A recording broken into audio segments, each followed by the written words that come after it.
Πριν από λίγες ημέρες είχα την τύχη να έχω στα χέρια μου την ολοκαίνουργια Kawasaki Versys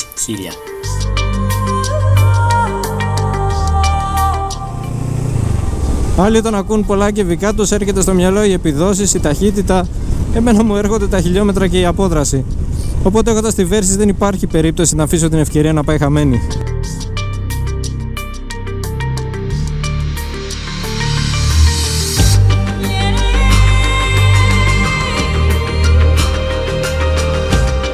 Αυτό που θα κάνω τώρα λοιπόν είναι να σας δείξω ένα μέρος το οποίο συνδυάζει από τη μία πέτρα, θάλασσα, καλτερίμια, τείχη, αρχοντικά και από την άλλη ρομαντισμό και μια μεγάλη ιστορία που μπλέκει Φράγκους, Ενετούς και Οθωμανούς. Μιλάμε για ένα κάστρο ή καλύτερα μια καστροπολιτεία που φτιάχτηκε πάνω σε ένα βράχο δίπλα στο Μυρτό Πέλαγος.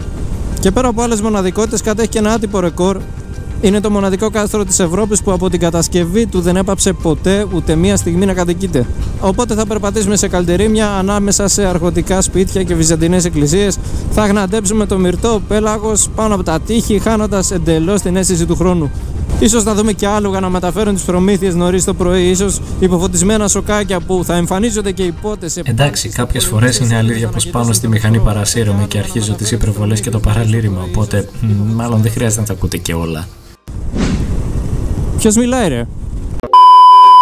Οπότε αλλάξαμε το πρόγραμμα, βάλαμε και προφόρτιση για 2 άτομα και φύγαμε ένα ταξιδάκι για το Γιβραλτάρ της Ανατολής.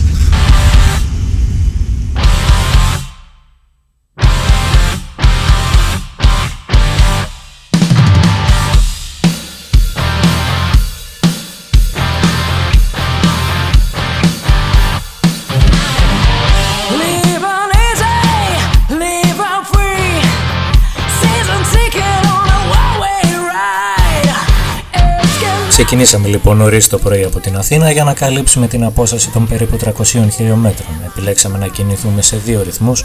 Ο πρώτος να καλύψουμε αρκετά χιλιόμετρα γρήγορα από την Αθήνα μέχρι και την Τρίπολη μέσω της Εθνικής Οδού. Και από εκεί να ακολουθήσουμε το επαρχιακό δίκτυο μέσω Σπάρτης, το οποίο μετά από περίπου 1,5 ώρα και κάτι θα μας βγάλει στη Μονεβασιά.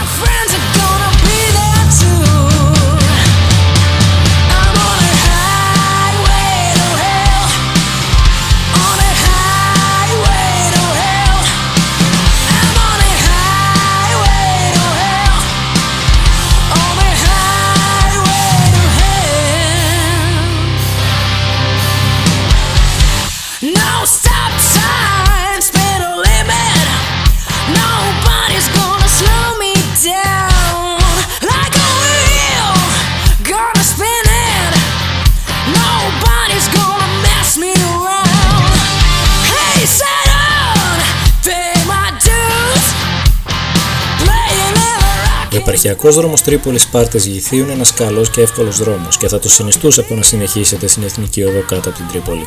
Κάπου στη μέση του δρόμου αυτού βρήκαμε μια καφετέρια για να πιούμε ένα καφέ και να κάνουμε και μια λιγόλεπτη απαραίτητη στάση πριν συνεχίσουμε για Μονεβασιά, με κάποιους όπως φαίνεται να μην μπορούν να κρύψουν τη χαρά τους. Ο καφές θα μπορούσε να είναι και καλύτερος, αλλά τέτοια μέρη, τέτοιες απαιτήσεις, πίνεις αυτό που σου δίνουν για καφέ και απλά συνεχίζεις.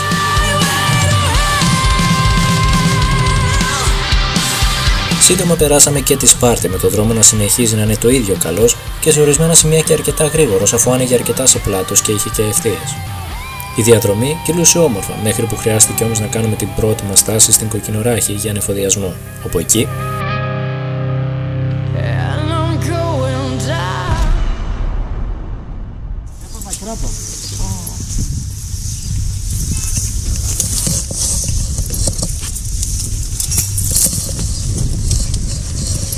Ένα λεπτό τέτοιο πήγαινε.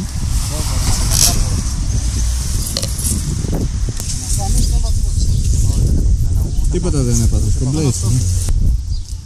Εντάξει, χτύψες κάπου? Όχι, έπαθα κράπα στο πόδι ρε, γι' αυτό μου βγήκε κάνει.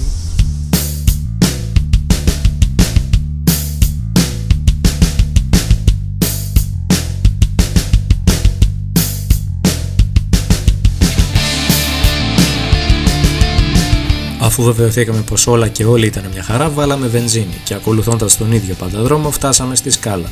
Εκεί ο δρόμος περνάει πάνω από μια μεταλλική γέφυρα, η οποία δεν σου δίνει και τόσο εμπιστοσύνη όταν περνάς, αλλά σου δίνει ένα όμορφο θέαμα από τον Ευρώτα ποταμό.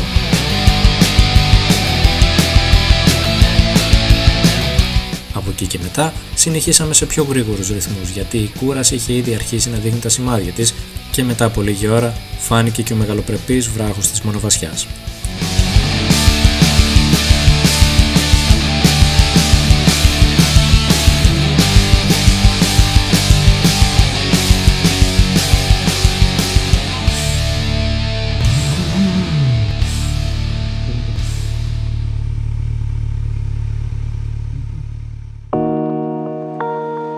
Το ξενοδοχείο μας ήταν στη σύγχρονη πόλη της Μονοβασιάς. Για να μείνει κάποιος μέσα στο κάστρο, χρειάζεται να έχει κλείσει από αρκετά νωρίς και να ετοιμάσει ένα πιο παχυλό πορτοφόλι. Βλέποντας την από μακριά, καταλαβαίνεις και το γιατί ονομάστηκε έτσι, η μόνη έμβαση. Σαν εικόνα, είναι ένας βράχος που επιπλέει στη θάλασσα. Ένας βράχος που αποκολλήθηκε από τη στεριά μετά από ένα σεισμό γύρω στο 375 π.Χ. Φτάσαμε με τις μηχανές στην είσοδο της πόλης και πήραμε το κεντρικό καλτερίμι που από παλιά μέχρι και σήμερα αποτελεί τον εμπορικό δρόμο της πόλης. Η αλήθεια είναι πως ήθελα χρόνια να πάω στη Μονοβασιά. Το μυαλό μου είχε φτιάξει ένα μύθο από ρομαντική ατμόσφαιρα και ιστορία που θα δεις γραμμένη πάνω στους τοίχους της.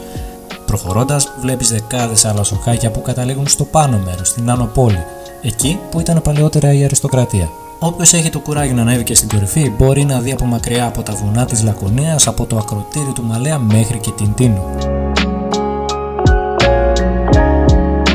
Σήμερα είναι γεμάτη από μικρά μαγαζιά που πουλάνε παραδοσιακά τουριστικά είδη, ταβερνάκια για φαγητό και κάποιες καφετέρες που προσφέρουν όλες τους φανταστική θέα. Λίγο πιο κάτω είναι και η πλατεία με το κανόνι και η εκκλησία του πολιούχου της πόλης. Αφού πιάμε την πύρα μας, μείναμε μέχρι το βράδυ και χαζέψαμε τις βιτρίνες των καταστημάτων. Μετά καταλήξαμε σε μία ταβέρνα και φάγαμε νόστιμο φαγητό. Μία μέρα είναι αρκετή για να δεις το κάστρο της Μονοβασιάς, αρκεί να έρθεις την ημέρα για να θαυμάσεις την αρχιτεκτονική, τη θέα και το συναίσθημα που σου προσφέρει ο περίπατος στα σοκάκια και να μείνεις μέχρι το βράδυ για να απολαύσεις το ποτό σου και να αφαιθείς και στην ατμόσφαιρα του μέρους.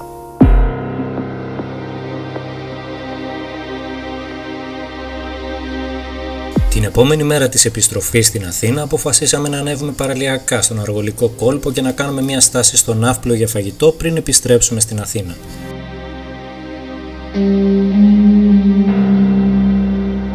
Για να γίνει όμως αυτό θα έπρεπε πριν φτάσουμε στη θάλασσα να ανέβουμε τον Πάρνονα, ένα βουνό γνωστό για τους δυνατούς ανέμους του, κάτι το οποίο όμως δεν γνωρίζαμε πριν ξεκινήσουμε.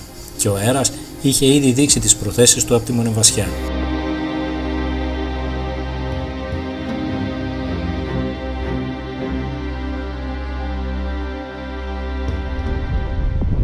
Ο αέρας είναι ήδη δυνατός, το βλέπετε και από τα δέντρα δίπλα στο δρόμο. Ελπίζω να μην δυναμώσει πάρα πολύ στο βουνό, γιατί θα έχουμε πρόβλημα, μεγάλο πρόβλημα.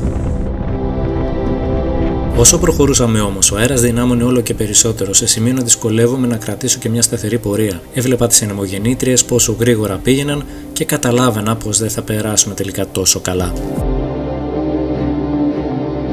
Σε αυτές τις περιπτώσεις ένας τρόπος είναι να κρατήσεις μια ικανοποιητική ταχύτητα με ροπή στον κινητήρα, γιατί θα χρειαστείς τις δυνατές ρηπές του ανέμου που θέλουν να σου αλλάξουν την πορεία να επαναφέρεις τη μηχανή και πρέπει να έχεις δύναμη για να το κάνεις αυτό.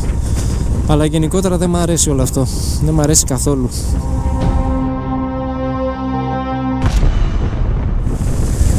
Ωραία φίλε, την πήρε ο αέρας.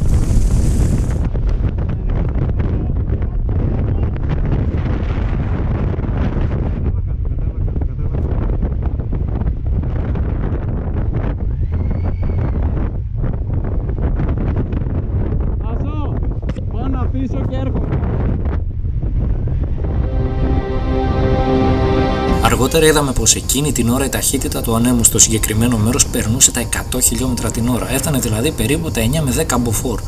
Προσπάθησα να βρω ένα μέρος που να μην το χτυπάει τόσο αέρας για να αφήσω τη μηχανή και να βοηθήσω τους άλλους, αλλά ήταν τόσο δυνατές οι ρηπές που έσπρωχναν τη μηχανή δυνατά και εγώ με το ζόρι κρατιόμουν όρθιος.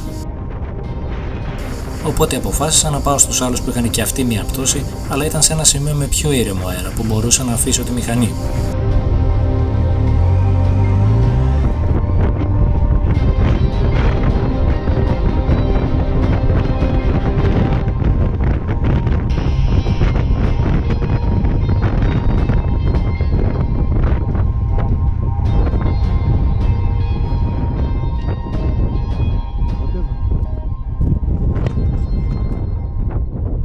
Πολύ. Εδώ έπεσε ο άλλος, χτύπησε η φανήρα. Προσέχετε λίγο τις μηχανές να μην πέσουν. Κατεβείτε από τις μηχανές να μην πέσουν οι μηχανές. Πάω να βοηθήσω.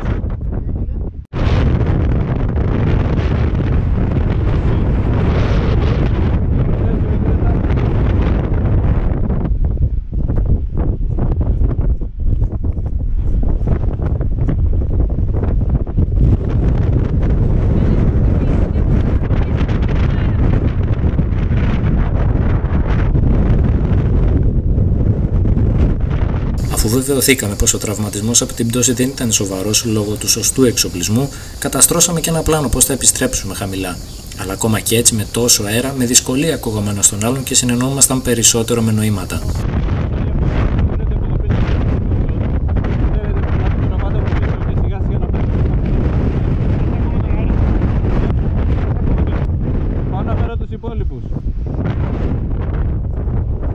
Πισάει πάρα πολύ. Ούτε να περπατήσει δεν μπορείς. Θα προσπαθήσουμε να γυρίσουμε πίσω. Ένας-ένας σαν τα κουνούπια πέφτουν.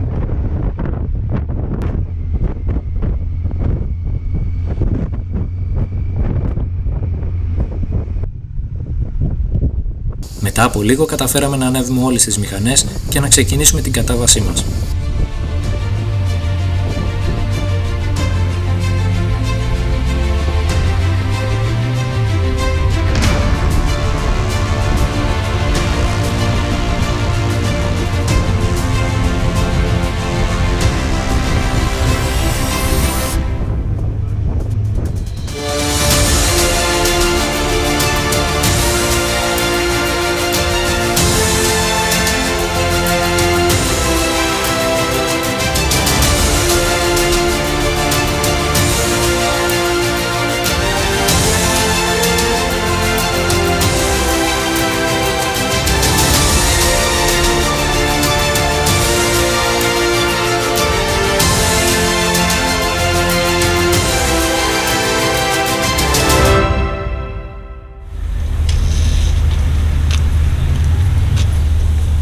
Εντάξει, όλα αυτά που γίνανε δεν υπάρχουν σήμερα.